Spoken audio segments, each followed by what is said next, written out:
All right, strap in, everybody, because today we're going deep on all the coolest, most cutting-edge tech.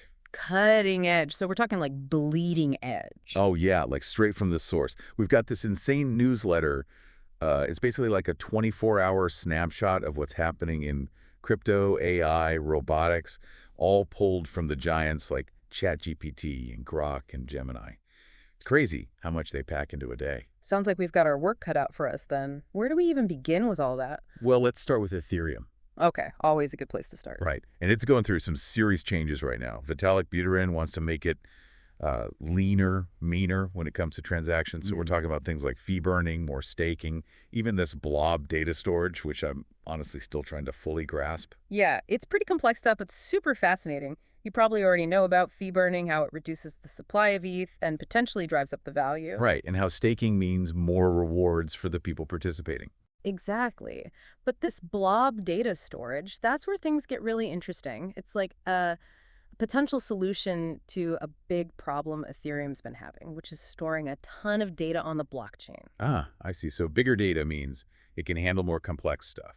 Right. This could be huge for decentralized applications that need to work with a lot of data, like think video platforms or those complex simulations. Like a whole virtual world running on the blockchain. Potentially, yeah. It's about making Ethereum more competitive with some of the newer, faster blockchains that are popping up. So if someone's holding Ethereum right now, what does all this mean for them? Should they be stocking up on popcorn and watching the price go wild? Well, it's hard to say for sure. But focusing on efficiency and scalability like this could definitely make Ethereum more attractive. To developers and users. Exactly. And if more people start using the network, that could drive up demand for ETH. It's all about supply and demand. Exactly. But beyond just price, these changes are about making the whole ecosystem more robust, more sustainable, and that's good for everyone involved. Makes sense. So Ethereum's getting a tune-up, but what else is going on in the crypto world? What's making headlines? Solana's been making some big moves lately. We've got Virtual's protocol really stepping up their game. They're funneling 1% of their trading fees directly into SOL. Wow, 1%. That's a pretty significant chunk. It is, and it really strengthens the whole DeFi scene on Solana. DeFi, for people who don't live and breathe crypto, is like... Decentralized finance. Right, basically building financial services on the blockchain, no middleman. Exactly, and Solana is becoming a real hub for that. So this move with the Virtual's protocol, is it just about pumping up the price of SOL? Well, sure, that might happen, but it's more about building confidence in Solana. Showing that they believe in it. Right, it's about making it easy to buy, sell, trade assets on Solana, attracting developers and users. Virtual's protocol is making a statement with this. It's a statement backed with real money, too. Absolutely. And speaking of making moves, Jupiter, they're already big in Solana's DeFi ecosystem, but now they've just acquired Moonshot.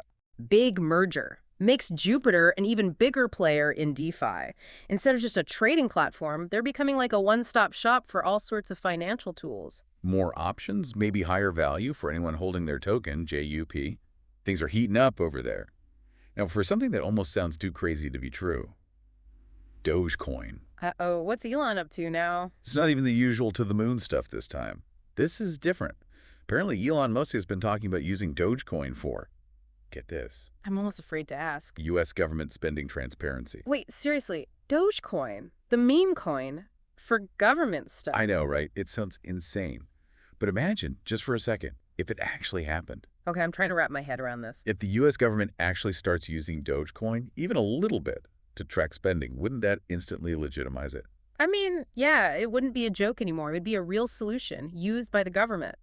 What would that do for Dogecoin holders, though? Right. If you're holding DOGE, you're probably thinking, island vacation, here I come. But crypto is risky, and Dogecoin is like the king of volatility. So proceed with caution, but it's definitely a story to watch. Things could get really interesting. For sure. Okay, let's zoom out for a second and look at the bigger picture. The crypto market overall has been a bit of a roller coaster lately. Yeah, it has. I think this downturn we're seeing is coming from all the uncertainty around regulation. Like everyone's waiting to see what governments are going to do. Right, and that makes investors nervous. Makes sense. But you know what they say? Buy low, sell high. Maybe this dip is a chance for people who are thinking long term. It's a good point. Short-term volatility is normal, but if you believe in the tech, the potential for crypto to change finance, these dips can be a good time to buy. All right, let's shift gears a bit. From the digital world to the physical world. Robots are getting a serious AI upgrade, and it's pretty mind-blowing. The fusion of bits and atoms, always exciting to see where that leads. We're not just talking about robots in factories anymore.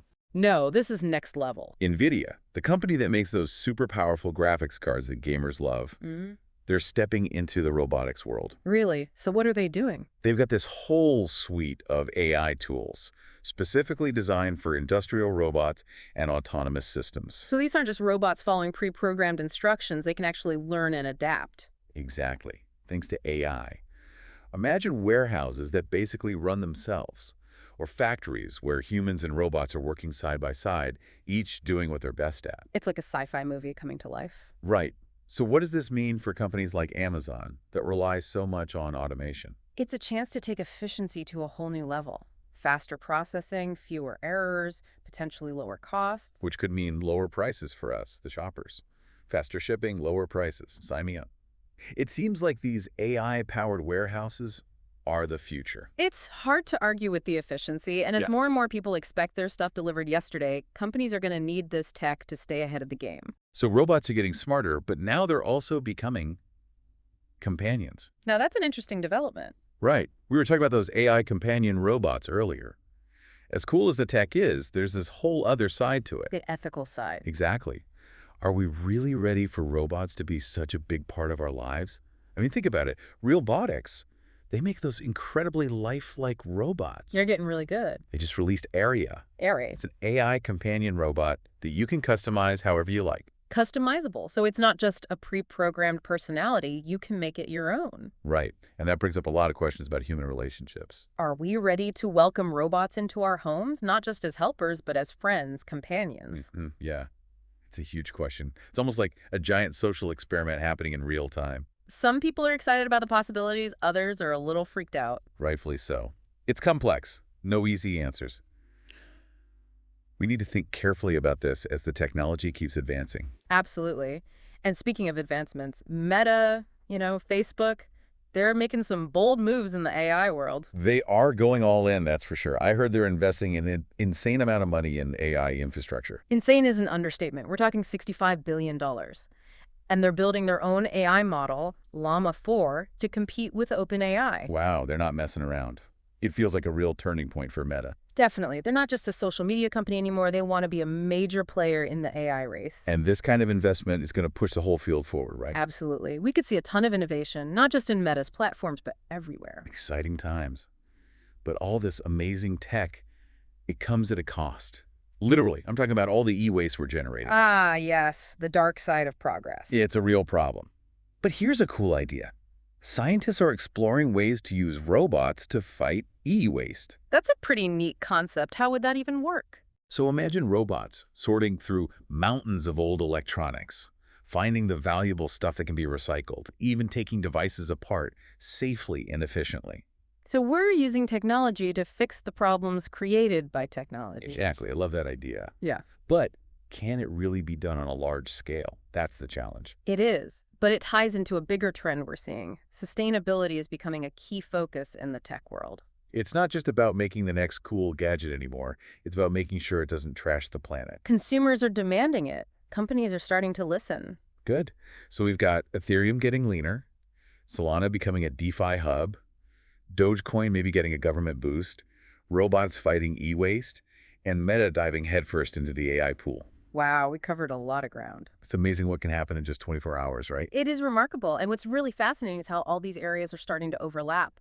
We're seeing AI influencing crypto, blockchain being used to track e-waste, robots getting smarter thanks to AI. It's like a technological renaissance. So where do you see all of this leading us? What's the big picture here? That's the million-dollar question. I think the key takeaway is that the lines between the digital and physical worlds are blurring. AI isn't just software anymore. It's interacting with the real world through robots and blockchain and all sorts of things. We're entering a new era where the possibilities seem endless. But the question is, are we ready for it? That's a great question. And it's one that we'll continue to explore as we dive deeper into these fascinating trends. So buckle up because things are about to get even more interesting. We've got some amazing examples to unpack, from AI-powered warehouses to robots that are learning to think for themselves. It's like a wild ride. I'm ready for round two. Remember those Nvidia AI tools we were talking about? They're already being used in a way that could totally change how we shop online. You're talking about Ambi Robotics. Yeah, they're using AI to solve this huge logistical problem that e-commerce has created. I mean, with online shopping just getting bigger and bigger, it's got to be a nightmare behind the scenes. Exactly. And that's where their Prime One system comes in. It's like the supercharged AI-powered sorting machine. So instead of humans running around these giant warehouses trying to fill orders, You've got robots doing the work. but they're not just robots, they're learning robots. Right. Right. It's like this crazy dance between AI and robotics. The robots can sort packages incredibly fast, super accurate, and the AI is always learning, making the whole process even better. So fewer errors, faster shipping times, lower costs for the companies. And those savings could trickle down to us, the shoppers. Faster shipping and cheaper prices. Sign me up. It feels like these AI-powered warehouses are the future. It's hard to argue with that kind of efficiency. And as people want their stuff delivered faster and faster, companies are going to have to adopt this tech to keep up. Speaking of keeping up, we were talking about those AI companion robots earlier. Cool tech, but I can't help but think about the other side of it. Yeah, the ethical side. Are we really ready for robots to be such a big part of our lives? It's a valid question. On one hand, you can see the good it could do, especially for people who are lonely or isolated. Companionship, help with everyday tasks, entertainment, even like a security system. I can see that, especially as more people get older and need more support. But what happens when people get attached to these robots? That's the big question, isn't it? I mean, they're machines. They can't really feel emotions the way we do. It's like that age-old question, can technology really replace human connection? I don't know the answer. And that's the point. It's complex. We need to think about both the good and the bad as this tech develops. Every step forward in technology seems to come with a new set of ethical questions. It's the nature of progress, I guess. We keep pushing boundaries, and then we have to figure out what it all means. It's not just about the technology itself, it's about how we use it, what kind of future we want to build. That leads to a question for you, actually. We've talked about crypto, AI, robots, but what does it all mean for the average person, the people who aren't tech experts or investors? Yeah, it's easy to get overwhelmed with all this and wonder where we fit in. Well, we're all part of this tech revolution, whether we realize it or not. It's already shaping our lives. How we communicate, how we get information, our jobs, even how we think.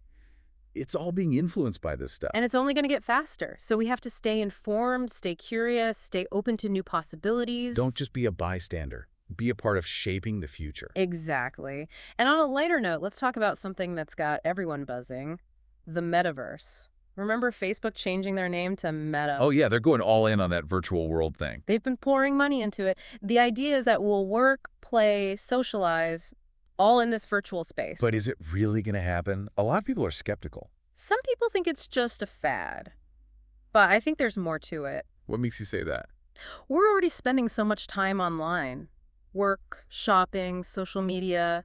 The metaverse is just an extension of that. But it's more immersive, more interactive. Like taking the internet and making it 3D, a world you can actually be in.